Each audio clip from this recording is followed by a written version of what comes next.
my name is Caroline Smith, and I am a senior this year at Mount Si High School. It is my last year of high school, and I'm also part of Key Club. So today I'm going to be reading one of the Magic Treehouse books, and this one is the 5th book in the series, and it is Night of the Ninjas by Mary Pope Osborne. So first of all, I'm going to read the prologue on page number 1. One summer day in Frog Creek, Pennsylvania, a mysterious treehouse appeared in the woods. 8-year-old Jack and his 7-year-old sister Annie climbed into the treehouse. They found that it was filled with books. Jack and Annie soon discovered that the treehouse was magic. It could take them to the places in the books. All they had to do was point to a picture and wish to be there. Jack and Annie visited the time of dinosaurs, Old England, ancient Egypt, and a pirate ship. Along the way, they discovered that the treehouse belonged to Morgan Le Fay.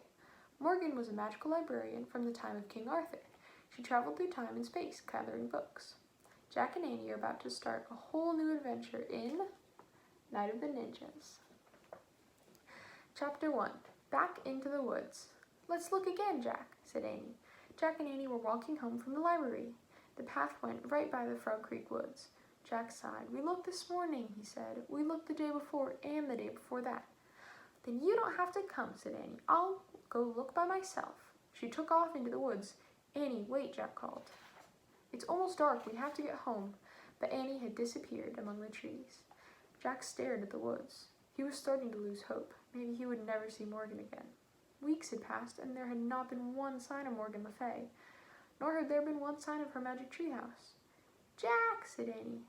Annie called from the woods. "It's back." "Oh, she's just pretending as usual," Jack thought, but his heart started to race. "Hurry," called Annie. "She better not be kidding," said Jack. He took off into the woods to find Annie. Night was falling fast. Crickets chirped loudly. It was hard to see through the shadows. "Annie," Jack shouted. "Here," she called. Jack kept walking. "Here where?" he called. "Here, here." Annie's voice came from above. Jack looked up. "Oh man," he breathed. Annie waved from the window of a treehouse. It was the tallest oak in the woods. A long rope ladder hung down from it. The magic treehouse was back. "Come on up," Annie shouted. Jack ran to the rope ladder. He started climbing. He climbed and he climbed. And so this is Jack climbing up the treehouse to Annie, and she is right there. As he climbed, he looked out over the woods. High above the treetops, it was still light. At last, Jack pulled himself into the treehouse. Annie sat in the shadows. Books were scattered everywhere.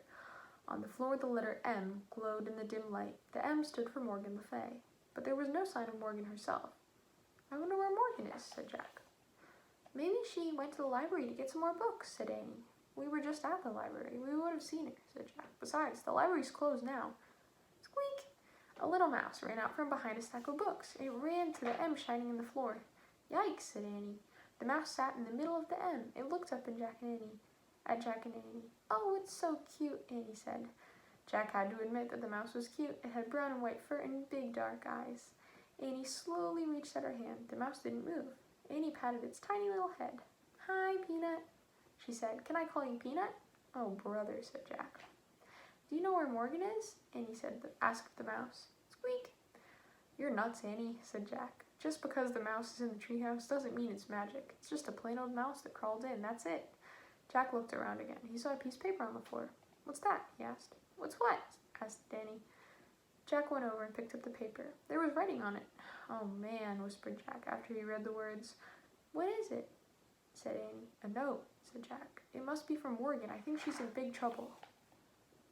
And that's the end of the first chapter. So, I hope you enjoyed, and you can pick up where I left off. Thank you.